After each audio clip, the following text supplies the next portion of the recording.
મેં કિયાની સોનેટ નવી ગાડી લીધી છે, તો શું એમાં સીએનજી સક્સેસફુલ છે?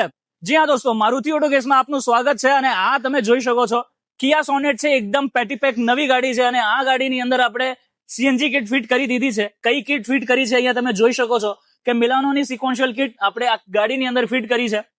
રિડ્યુસર અહીંયા તમને ડબલ સ્ટેજમાં મળી જાય છે, solenoid valve, pressure meter, fireproof tapping વાળું પ્રોપર આખું કામ મળી જાય છે. પ્યોર પેટ્રોલની આ જે ગાડી છે અહીંયા તમે જોઈ શકો છો, પ્યોર પેટ્રોલમાં આ ગાડી છે 8 ઇન્જેક્ટરમાં, અને સીએનજી ની અંદર જયારે કન્વર્ટ કરીએ ત્યારે 4 ઇન્જેક્ટર છે. અહીંયા તમે જોઈ શકો છો એનું ઈસીએમ સિંગલ ઈસીએમ છે, અને કંપની ફેક્ટરી ફિટેડ ની અંદર જેમ તમને અહીંયા પેટ્રોલનું ઈસીએમ છે એની બાજુમાં જ અહીંયા પાછળના ભાગમાં તમને મળી જાય છે સીએનજી નું ઈસીએમ. જી હા મિત્રો, આઈકેટના રૂલ પ્રમાણે આ ચોખ્ખા શબ્દોમાં લખાયેલું છે કે જો પેટ્રોલનું ઈસીએમ જ્યાં છે એની બાજુમાં જ કે આગળ પાછળ, એની બાજુમાં કે આગળ પાછળ તમે સીએનજી નું ઈસીએમ આરામથી મૂકી શકો છો. એ સેફ છે તમારી ગાડી માટે પણ, તમારી ફેમિલી ડ્રાઈવ માટે પણ, અને સ્પેશિયલી તમારી માટે પણ. આ જે ગાડી છે અહીંયા તમને વાત કરું તો આ તમે જોઈ શકો છો કે મેન્યુઅલ ટ્રાન્સમિશન વાળી આ ગાડી છે, અને પ્યોર પેટ્રોલ ની અંદર 944 કિલોમીટર પ્યોર પેટ્રોલ ની અંદર આ ગાડી ચાલી છે. કિયાની સોનેટ ની અંદર સીએનજી કિટ ફિટ કર્યા પછી બૂટ સ્પેસ કેટલું મળવાનું છે? તો ભાઈ સાહેબ આ તમે જોઈ શકો છો, ભરીને બૂટ સ્પેસ તમને મળવાનું છે. સીએનજી નું સિલિન્ડર ફિટ કર્યા બાદ પણ ખાસી એવી જગ્યા અહીંયા તમને મળી જાય છે. સ્પેર વ્હીલ ની વાત કરીએ તો સ્પેર વ્હીલ તમને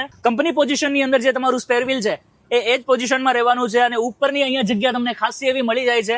આરામથી 2 ટ્રોલી બેગ તમે અહીંયા કેરી કરી શકો છો, અને હા, પોતાના સફરને બચત વાળી ડ્રાઈવ બનાવી શકો છો. આ વિડીયો જો તમને પસંદ આવ્યો છે તો લાઈક કરો, અને સ્ક્રીન પર દેખાઈ રહેલા નંબરથી આજે જ અમને કોન્ટેક્ટ કરો. મળીએ નેક્સ્ટ વિડીયોમાં.